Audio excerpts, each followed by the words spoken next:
வணக்கம் நண்பர்களே. ஜெம்டெக் 5.1 remote கிட்டில் extra subwoofer free எப்படி இணைக்கிறதுன்னு சொல்லி இந்த வீடியோவில் பார்க்க போகிறோம். இது நண்பர்கள் சில பேர் கேட்டிருந்தீங்க, அதனால் இந்த வீடியோ மேக் பண்ணியிருக்கேன். போர்ட்லேயே பார்த்தீங்கன்னா PT2351 சப்வூஃபர் ஃப்ரீ போட்டிருப்பாங்க. இதே உங்களுக்கு தேவையான அளவுக்கு உங்களுக்கு பேஸ் ரிசல்ட்டு எல்லாமே நல்லாயிருக்கும்.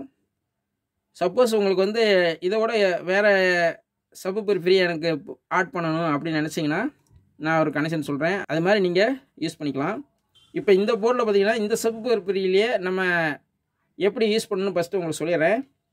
இப்போ இந்த ப்ரீசெட் பார்த்தீங்கன்னா இது சப்வூஃபர் ஃப்ரீக்வன்சி ப்ரீசெட்டு. தேவையான அளவுக்கு பேஸ் ஃப்ரீக்வன்சியை நம்ம அட்ஜஸ்ட் பண்ணிக்கலாம். இதுலேயே கெயின் ஒரு ப்ரீசெட் போடாமல் ஒரு ஃபிக்ஸடாக ஒரு ரெசிஸ்டர் போட்டிருக்காங்க. இதில் நீங்கள் ஒரு சின்ன ஒரு 100K ப்ரீசெட் கூட போட்டு நீங்கள் கெயின் வேணால் அட்ஜஸ்ட் பண்ணிக்கலாம். இந்த சப்வூஃபர் ஃப்ரீயை பொறுத்தளவுக்கு எக்ஸ்ட்ரா சப்வூஃபர் ஃப்ரீ ஆட் பண்ணுறதுக்கு என்ன செய்யணும்னா, இப்போ நான் காட்டுறேன் பாருங்க.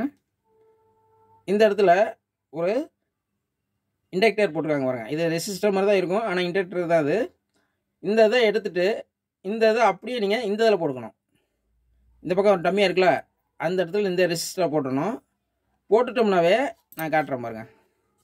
இந்த ரெசிஸ்டரை ரிமூவ் பண்ணிவிட்டு அந்த ரெசிஸ்டரை அப்படியே இந்த பக்கம் மாற்றி போடணும்.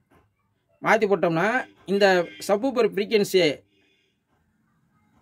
அவுட்புட்டு இங்கே நேராக இங்கே வரும், இந்த இடத்துல வரும். இது சப்வூஃபர் ஃப்ரீக்வன்சி அவுட்புட்டு. இதுலேருந்து நீங்கள் எக்ஸ்ட்ரா ஒரு சப்வூஃபர் ஃப்ரீ நீங்கள் ஆட் பண்ணணும். எந்த சப்வூஃபர் ஃப்ரீ வேணாலும் போட்டுக்கலாம். உங்களுக்கு உதாரணத்துக்கு ஒன்று காட்டுற பாருங்க. இப்போ இந்த Maharaja JBL 1500 watts subwoofer free எடுத்திருக்கேன். இதில் நீங்கள் எப்பயும் போல் நீங்கள் இங்கே இந்த இடத்துல டியூவல் பர்சப்பில் நீங்கள் வோல்ட்டு கொடுத்துக்கணும். இந்த இடத்துல பார்த்தீங்கன்னா லெஃப்ட்டு கிரவுண்டு ஆர்ன் இருக்குது பார்த்தீங்களா, அதான் இன்புட்டு. இப்போ இதை நீங்கள் என்ன பண்ணணும்னா, நீங்கள் இப்போ நான் சொன்ன மாதிரி இந்த ரெசிஸ்டரை மட்டும் நீங்கள் மாற்றி இதில் போட்டு இதில் அவுட் வருதுல, அதை எடுத்து நீங்கள் இந்த சப்வூஃபர் ஃப்ரீயோட இதில் கொடுத்துடணும். இதில் ஜம்பர் பண்ணிக்கிட்டாலும் ஒன்றும் பிரச்சனை இல்லை. இங்கேருந்து இது ஒரு ஜம்பர் பண்ணிட்டு ஏதாவது ஒன்றில் மட்டும் இன்புட்டு கொடுத்துடணும். இன்புட்டு கொடுத்து இந்த இடத்துல நீங்கள் அவுட் எடுக்கிறீங்களா, இந்த இடத்துல இந்த அவுட்டை எடுத்துகிட்டு போய் நீங்கள் நேராக கொண்டு போய் உங்களோட ஆடியோ போர்டு இருக்குல்ல, சப்வூஃபர் ஆடியோ போர்டு, அதில் போய் நீங்கள் இன்புட்டு கொடுத்துட வேண்டியதான். இல்லை நீங்கள் ஒரு மாஸ்டர் வால்யூம் கண்ட்ரோல் போட்டு நீங்கள் கொடுக்குறாப்புல இருந்தால் மாஸ்டர் வால்யூம் கண்ட்ரோலோட சப்வூஃபர் ஆடியோக்கு இன்புட் கொடுப்போம்ல, அந்த இடத்துல நீங்கள் இன்புட் கொடுத்துடணும். இந்த இடத்துலேருந்து இன்புட் எடுக்கக்கூடாது.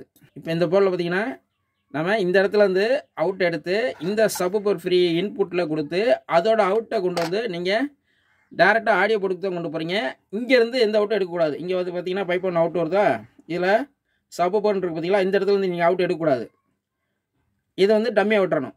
நீங்கள் இந்த சப்வூஃபர் ஃப்ரீ யூஸ் பண்ணுறப்பல இருந்தால் மட்டும்தான் நம்ம இந்த இடத்துலேருந்து அவுட் எடுக்கணும்.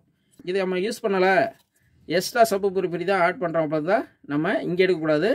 நீங்கள் என்ன போர்டு யூஸ் பண்ணுறீங்களோ அதுலேருந்து அவுட் எடுத்து நீங்கள் ஆடியோ போர்டு கொடுத்துட வேண்டியதான்.